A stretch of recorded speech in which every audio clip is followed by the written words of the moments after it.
Have you ever heard about GDP? It's supposed to measure how the economy is doing. That is gross domestic product.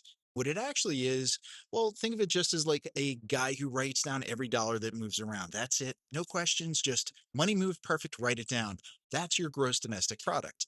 So if I pay you to dig a hole in my yard, the GDP goes up. If I pay you again to fill it back in, the GDP goes up again. According to GDP, we're actually crushing it. But according to me, I just have a worse yard and no money. So the funny thing is, GDP doesn't care if something's good or bad. If there's an oil spill, that is great for GDP. You get to pay for the cleanup, you get new equipment, you get lawsuits. Money is moving, baby. It's a party. You get asthma from pollution, fantastic. That's more doctor's visits, more prescription. The GDP is like the economy is booming. Meanwhile, your kid can't breathe out there.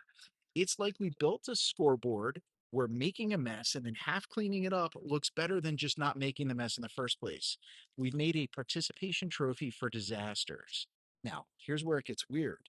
People say America's super capitalist, but we're kind of stuck in this thing called waste socialism. Think about it.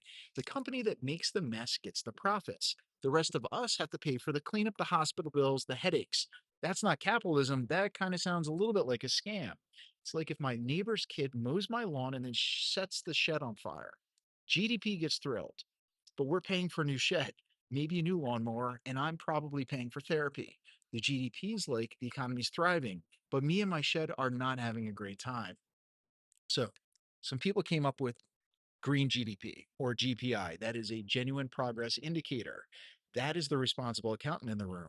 It says, all right, you made $100, but you had to spend $80 fixing the thing you broke. So you actually have like $20. Now, if you come back, regular GDP is like the fun friend who says, all right, we got $100, let's go get a jet ski. Green GDP is your friend who says, we got bills, sit down. And that is the big difference. Regular GDP is a cheerleader. Green GDP is a grown up. Right now, we're celebrating like we're rich. Meanwhile, we're standing in a broken shed, breathing bad air, holding a receipt for a hole in the yard.